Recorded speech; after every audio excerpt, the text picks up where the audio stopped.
Hello, welcome to The Outspoken Artist. My name is Giancarlo, and I am here at Imaging 2024 with Hiram Trillo. How are you today? I'm good, man. How are you? I'm doing Thanks, great, man. Thanks for having me here. Absolutely, Yeah. man. It's a pleasure. I have some of your gear, so I love it. That was like I hear. I'm- I hear you're a fan. I'm an advocate. Good. Your lights, your tripods is awesome, man. That's awesome. So what brings you to Imaging? Well, we are one of the vendors here, so trying to share, a little bit of Geekoto and give some of this gear out to photographers like yourself. So that's what we're here. Just Geekoto. Tell me a little bit about Geekoto. Sure. Did it start here? Did it start somewhere else? What's the history behind that? So we're a relatively young company as it comes. So we're about 5 years old total. However, our factory, because we own our own factory, we manufacture all of our own stuff.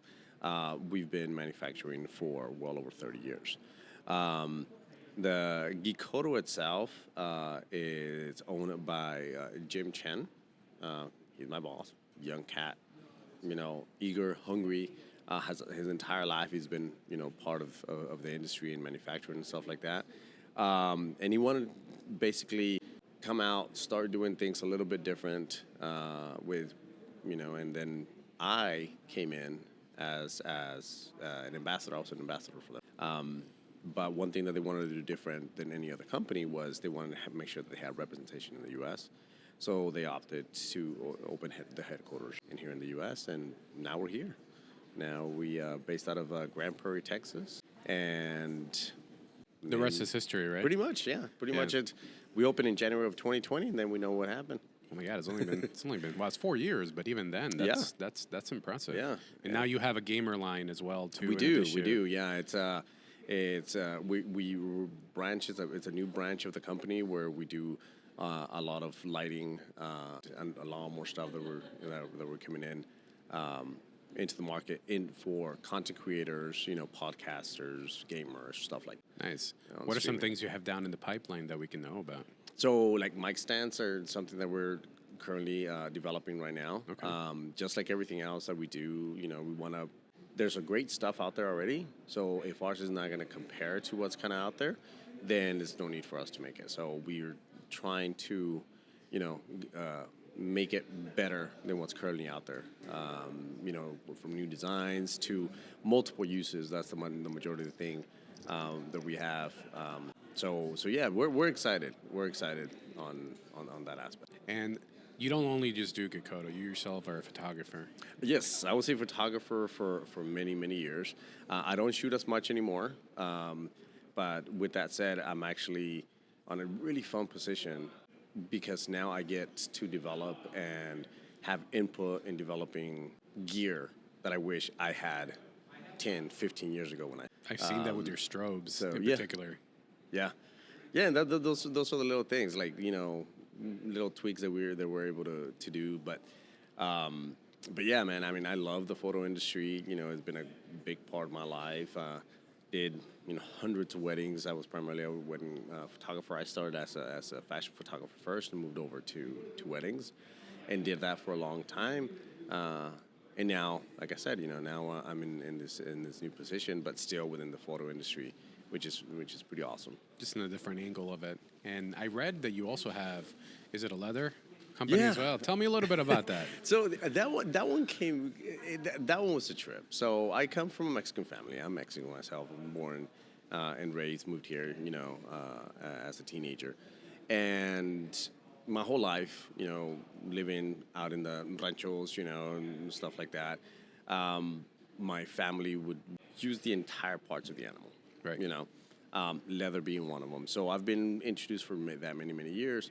And the whole thing started with the fact that I needed a belt and I couldn't find a belt. I couldn't find a belt that really kind of fit what I wanted, what I needed. And so one day I'm like, well, I'm gonna give this and try to make one. So I went, got a hide that I really liked, started working on it, made a belt. It was to my liking, to what I needed to do.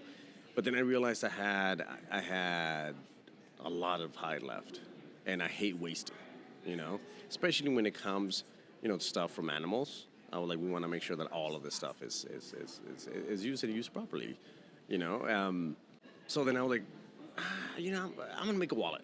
And then when I did that, I was like, oh, well, that's kind of cool. All right. And I got hooked. So then after that, the natural thing after that was like, I'm going to make a camera. Because at that time, I was actually using Holdfast. I was an ambassador for Holdfast for a long time. And I've known those guys from the inception of Holdfast. The only thing is that I always wore a suit to all of my weddings. And it was a little bulky to be able to wear underneath a jacket, which is how I wanted to wear it. So I wanted to do something a little bit, that would fit better, underneath a jacket and with the suit. And so that's where the current design of, Trillo and Son holster kind of came out. That's awesome. But again, it's Holdfast is amazing. There's a lot of companies that are out there. Mine's more, made to order, we still do it, but there's not as much time as before. So you said sons. Are your sons involved in it, or are yes, they're involved in that. They've learned, but mainly it started because my dad always wanted to have his own business, and he was never able to because he worked really hard to put to give us a good life and stuff like that, and that was a dream that he never could achieve. So I was like, well, this is part of it. So Trillo and Son is not necessarily just because of me and my sons, but because of my father. It was more Trillo and then his sons, which is my. How did it make you feel when you had customers buying Trillo and Son? It was really cool. It was kind of out of left field because it was never intended to actually become what it did. It was at WPPI. I was carrying my camera, and the strap, and they were like, "Hey, that's a really cool camera." Like, "Where'd you buy it?" I was like, "Well, I made it." And they were like, "No way." Like, "Yeah." So they were like, "Oh, could you make me one?" And I was like, "Sure." So I just made one for a friend, colleague that I knew, and then she absolutely loved it. And then her husband wanted one, so I made one. And then from then, it just kind of like trickled down where all of a sudden I was getting emails about like, "Hey, so and so, had this really cool camera, and they told me that you made it." So then, business minded that I was, so I'm like, well, maybe we can do something with this. And yeah, that's kind of how it started. It was completely, not planned or anything. It just kind of happened. So we just roll with it. Awesome. Yeah. All because you needed a belt. All because I needed a belt, man. That was it. Yeah. Yeah. Yeah. Those are but those are the great things about, I've always been a firm believer, as an artist, that things happen when they happen when there's, and as artists, we kind of take, that on to make sure that we have, when something does come up, you do it your way and move on. So, with the time that you're taking, giving input in Geekoto and everything else, are you finding yourself pulling away from your creative side? Do you feel like at some point it's going to come back with a vengeance and you're going to start creating? No, not really, because I'm still being able to be very creative in the current, position that I'm at, just in a different way. I don't shoot as much, and the stuff that I do, shoot, a lot of them have been kind of personal projects because I always had personal projects, but obviously when you have your own business, that kind of takes a back seat. So now all of those little things are coming back, where now I have a little bit more time, and I have to test these lights anyways, to see if they're going to work in the real world. Right. So I get to use that, and two birds with one stone type. But I don't think I've hit like a snag when it comes to that part of not being able to be creative. I'm just being creative in a very different way, which is kind of cool. It's kind of different and something that I wasn't, and I love that. I love the And it's great because you're giving that input as an artist to a company to help other artists produce content. Yeah, absolutely. That in itself, I've heard great things about the lighting, and I know the tripods and the lights as well. That's cool, man. That's really cool. You probably have a much different vantage point than some of the guests that I spoke with today. Tell me a little bit about what does it take to put on a show? What is the planning process? As a vendor, yeah. I mean, as a vendor, I mean, there's obviously a lot of planning. There's a lot of budgeting, like everything else. But the primary thing is, you have to be very selective in what type of shows that you do. You have to be very, very patient as a vendor. Just for them, there's so many moving parts. From I mean, you saw the booth, big boxes, so things get shipped, and thankfully, knock on wood, everything never happens. But we've heard horror stories from other vendors of like, oh, the truck that was carrying our stuff broke down, or half of the stuff was damaged, or they didn't make it. We haven't had that problem, but just we haven't had it that rough. Also, because I've made great contacts and great friends within industry in the back, in the past. Holdfast, Matt was an amazing person that the current shipping company that we used was a suggestion from him, that somebody he started using, because he learned that from zero, from with Holdfast and everything else. So he gave me a lot of recommendations, and along with other people who had been doing it. So it's always about something that I've always said is it's when you're in an industry, as a creator, or or an art, whatever, like, get to know the people, like truly make great connections, because those will come in handy. But no experience when I would just kind of drop in the deep end. I'm like, oh yeah, by the way, yeah, you have a show in 3 months. And I was like, wait, what? So the booth, we had to completely start from zero. We designed that booth ourselves, because of how we wanted to do, and you utilize the space and be able to have storage. So that was really cool, because we had to be creative in that aspect. So it's always, every turn that we've done, there's been some sort of creative output. It's been fun. It's been a lot of fun. Do you find yourself in the photography space here? I've come to realize I don't feel competition. Everybody's here for collaboration and just fellowship. How do you feel in the expo? Do you feel the same with some of the other vendors? Are they there to be supportive? Yeah, I mean, obviously not everyone. And it kind of just depends. We've made great connections, and we do great collaboration with pretty much anyone. There's new companies that that are coming in, that I've seen them because they're going through what we went through a few years back. So I'm always there to try to lend a helping hand, because other companies did that to me. So it's only fair that I kind of pass that on. For the most part here, I mean, there's really no direct competition. For one, because from a lighting company standpoint, we're the only lighting company that has headquarters in the U.S. Some of the bigger companies do not. Everything's shipped from a central warehouse. So all of that stuff. So it's very different from some of our competitors in that aspect. But up to now, and hopefully stays that way. I don't think I can say that I have felt something to be either upset about, or it's pretty cool. That's great. It's been pretty. That's awesome. Refreshing to hear that, because it means that it translates on both sides. Yeah, absolutely. What has been a memorable? Because you mentioned 2020, right? And if you take into account the pandemic and then maybe a year or so on, what are some memorable moments that stick out to you? Whether this expo, a different expo, that you're like, shit, that is a great memory. Yeah. So one of the things that we are very good at as a company is, we're a bunch of nerds, man. We are. I mean, it's in our name, and a lot of people ask us, like, what, the name's cool. Like, where'd you get the name? So, like geek and photo, like, literally. So we're a bunch of geeks.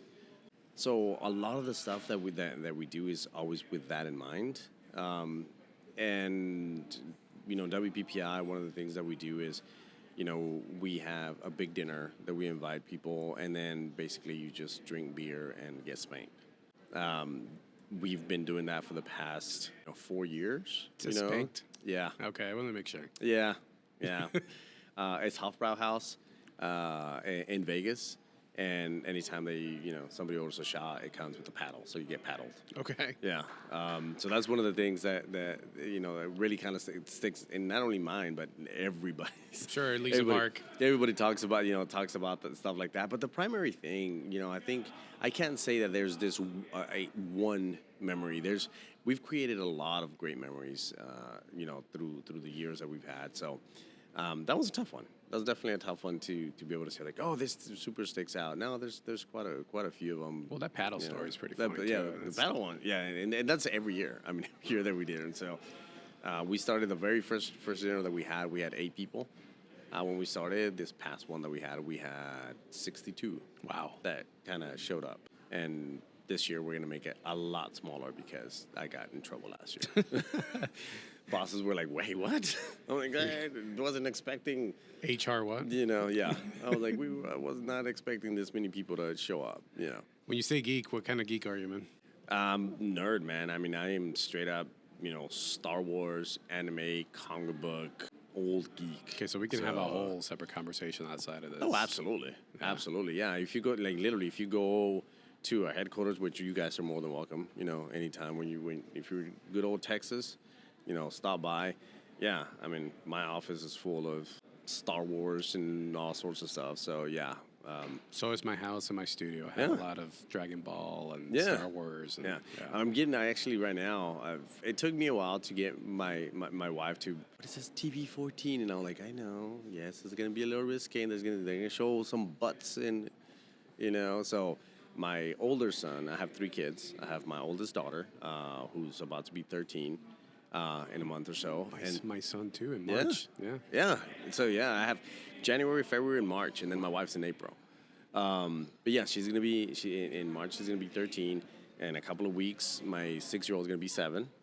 Wow. So he's loving Dragon Ball, absolutely loving Dragon Ball. So I'm starting from the beginning, original Dragon Ball, And then our middle kid, my oldest son, he's into My Hero Academia right now. Okay. So he's really that series. We pivoted away from photography. That series gets pretty dark. It does, and that's one of the things that I was like, hey, and he was like, no, I understand, but he's a little bit older. I've always been, I can't really say much. Like my mom took me to go see a double feature, The Exorcist and The Omen, when I was 5 years old, and I turned out okay. So I'm like, yeah, stuff like that. But yeah, no, absolutely. That's one of the things where I was like, hey, listen, there's going to be some episodes, so we watch it together, which is something, pretty cool that I get to do with them. But I was like, this is one of the reasons why, if there is any questions or anything, then, but yeah, man. So that's definitely, nerdy. What about Javier? Can you tell me a little bit about Javier? Javier is a gamer, man. He's a gamer by at heart. He's one of the ones that's actually really kind of, handling the gamer side of it of the thing. But he's quiet. He's quiet until he puts a headset on and starts playing, and then you're like, what? Wait, what a minute! It comes talk. out. Absolutely, yeah. That all of that, but it's very different. Very different from when people will see him here. And then, for example, like when he was a couple of weeks ago, he did a live stream with one of our gamers. And everybody was like, wait, he talks? And I was like, oh, yeah, that's just really, really kind of him. So, but yeah, I didn't know, but he's my brother. I did not know that. Yeah, okay. He's my younger brother. Oh, look at that. Yeah, and he earned his spot there. He got hired just like, there was no nepotism or anything on that. That's on great. that part. That's great. He's a great personality too. Absolutely. No, he's fantastic, but he's also been working with me for a long time. Before I was part of Geekoto, he was my second shooter. So, he's been working with me for a long time. When I moved over to Geekoto, whatever, he actually has a degree in marketing. He does marketing and international business. So obviously, it blended with what we needed to do. But yeah, I mean, I don't know if you saw that the stream that he was doing, but compared to like here, he's a little more reserved, more reserved, more quiet, and then all of a sudden, he turns it on, he starts like. So you just have to bring this, and then. Yeah, absolutely, yeah. Trigger that side of your brother. Exactly. Nice. What piece of advice do you give to anybody that is looking to perhaps start being in the expo? What is a lesson you learned as a vendor? Yeah, as a vendor. Well, for one, patience, and and like I said, you have to be very selective. We don't do every trade show or every conference. We are very particular because we are a small company, because We have to be very specific and lay the plus and minuses of everything that kind of happens. Obviously, imaging, it's one of the bigger ones. They've been a great help to us as a company. They were the first trade show that we did, when we first started. And then after that, it was WPPI. So WPPI and imaging, PPA are the two that, we keep coming back to, that people kind of keep seeing us. And we've added a few others, Sync in Orlando, in a couple of weeks and stuff like that. Those are smaller ones. But the primary thing is be very patient, pick which ones you want to do and which is where are you going to get the most bang for your buck. That's the bottom line. It's just kind of one of those things where, not every dollar is going to be a dollar well spent. And one of the things, especially with these bigger ones, is that you have to, the behind the scenes, it's, for example, who's putting the thing. So on this one's like Shepherd, which is Shepherd and Freeman are two of the biggest companies that deal, with stuff. Big thing with that is that it's another added cost. It's not only what you pay for this, but, once it gets here, they have to unload it, there's handling, and that goes through, and that's things that most people don't know. I didn't know that. Yeah, because you can't really, bring your own stuff. Like, oh, I'm going to drive my car and I'm going to load everything in. No. So you have these larger companies that have to do all the handling. The smaller booths, you might be able to do that, but something, like ours. Wow, I didn't know that. I know there was that other party in that. That's pretty clever. Yeah, and it's a headache. It really, really is, because it's charges all of a sudden, and you're like, wait a minute, you're charging me what to literally bring it from the truck to the trade show floor? But and you can't go around it. It's like, nope, this is kind of part of what it is, and they're pretty very clever on how they charge you. For example, like our booth had to be here, on the 21st, right? But this didn't start. You didn't move everything in until the 25th. All right, so we're like, okay, well, why can't we ship it from there and get it here on the 25th? They were like, no, because the cutoff is on the 21st. If your booth doesn't get here within the 21st, then you're not going to be able to get it in. Okay, so then you do that, like, okay, and then they charge you, like, oh, yeah, by the way, we have to warehouse it for 5 days, so here's what we're charging. I was like, storage. I was like, wait, what? But yeah, so there's a lot of little things that, we started to know, and there's different ways. Sometimes they want you to use their freight company, and we're like, no. So that's where we found like Matt from Holdfast, the company that we currently use. So there's different ways, but when it comes to here, no, there's only one company that's going to be handling that stuff, and wow. that's the part that is not as fun as everything else. And going back to Geekoto, because your customer service is awesome. Oh, thank you. Do you guys have about a story from the customer service side, customer where they had an issue? I think it was Kiata. Somebody told me. Tell me a story of where you guys went above and beyond, because I've heard a few stories already. I don't know. I don't know what above and beyond is. I can tell you what we will do, but I don't know if there is such a, when it comes to customer service, obviously it's something that is very important to any company, and as it should be. So for us, for example, it doesn't cost us that much extra. If somebody gets a tripod, and something happens, they lose a screw or something like that. And most of them, they'll reach out and be like, hey, can I buy this one? No. So we'll send them out. And they're like, oh, well, that's fantastic. Well, yeah, it's the least we can do. It's a screw. There's not that big, it's not that big of a deal. Right. But to us, and one thing that I've always had, customer service was something that has always been very, very ingrained, on me from parents, from all that stuff. But there is a limit, and one of the things that I tell the people that work, in Geekoto is like, hey, listen, this whole the customer's always right thing, no, because there are going to be times that they're not right. It's the way you handle it, of what it is. But you can also very easily win a customer and lose a customer by a simple action, Right. So, going back to your question of something that we went above and beyond, I don't think we've gone above and beyond. Because you're always performing high and beyond. Oh yeah. Because you're talking as if though everybody does that, and not every company does that. Hence, why a lot of the times people will say may buy a handcrafted belt or wallet, because the love is there, the care is there, and you're going to listen to them, and you guys listen to yours. Well, we try. We have dropped the ball several times. I mean, through COVID, we went through a company, a messaging company that was completely loose. So there was a lot of emails and phone calls that we never got, and a lot of customers were rightfully upset. Right. Unfortunately, it wasn't our fault, but the bottom line was that falls on me as well, because I should have been on top of that and to make sure that wasn't happening, and then we didn't. So the bottom line is the customer doesn't care whether it was the company that dropped the ball. It comes down to you, so you have to own it and be like, you're absolutely right. We apologize. Thank you for your patience. So now let's get back on track. And we learned from that. We learned from that aspect of it. But again, it's kind of one of those things where, like, it doesn't take much to be, just a nice person. Yeah, and it doesn't take much to either win or lose a customer. Absolutely. Yeah. One little action can do it. You can, because as customers, you can be doing great, and then you get them that one day that they're, things are going right, and if you're not understanding, they can get offended, and you have this customer that you had for a decade, and you can lose them in a day. So it's all about just trying to be the best you can be. That's all you can do when it comes to it. So. I would agree.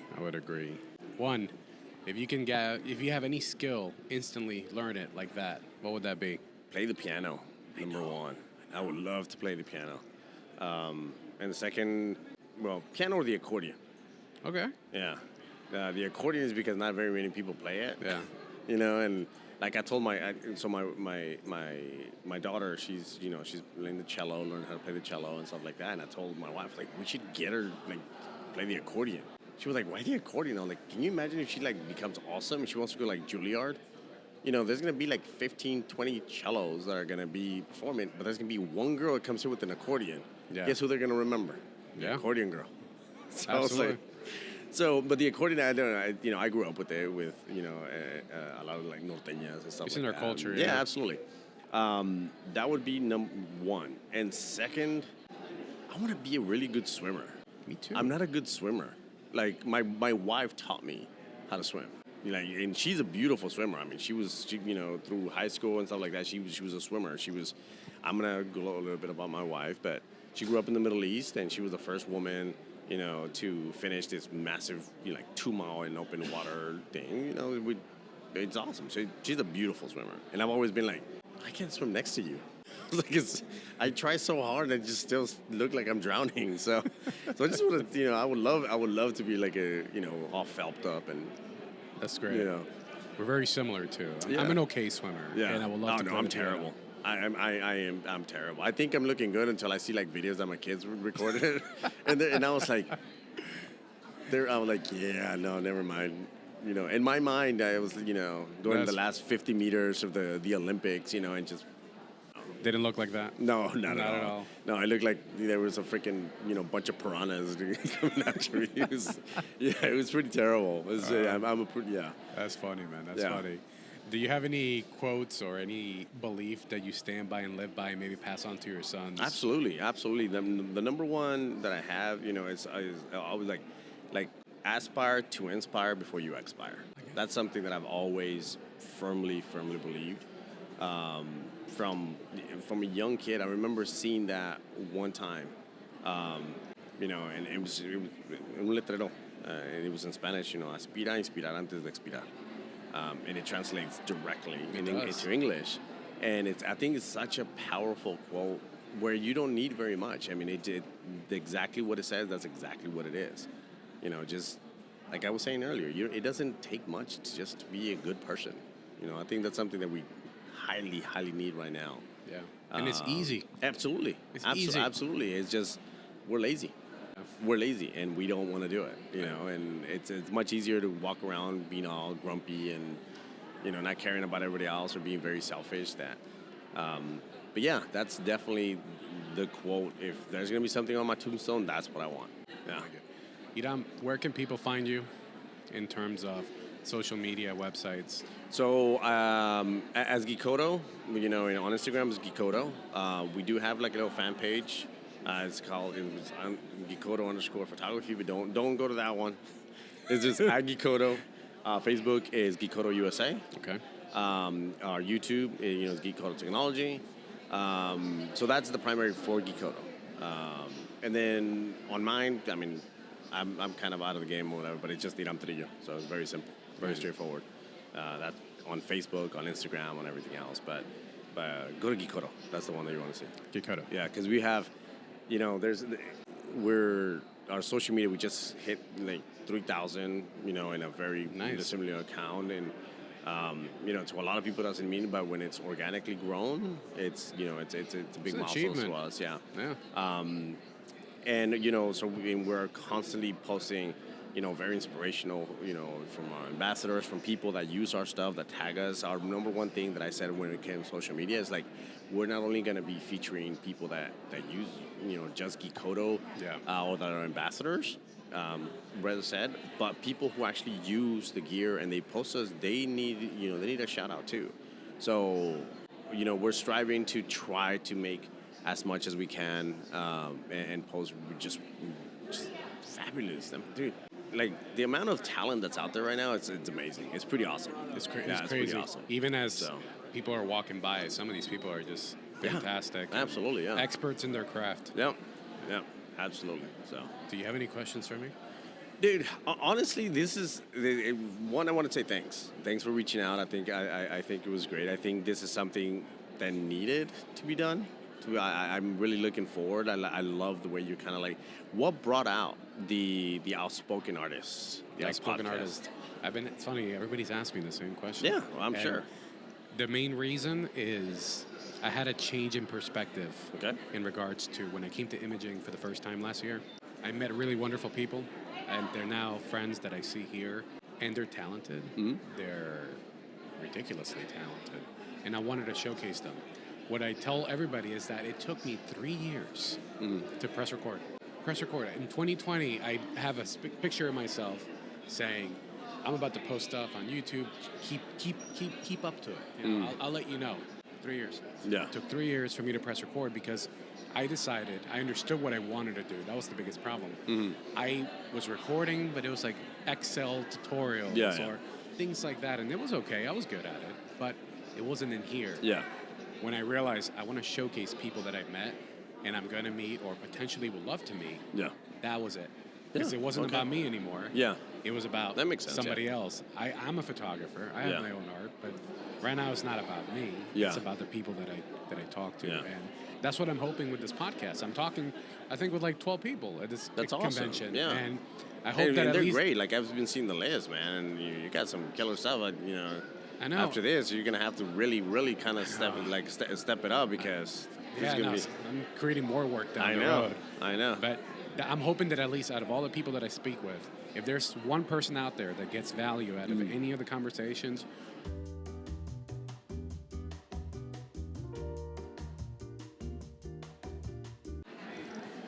I don't know when to stop recording.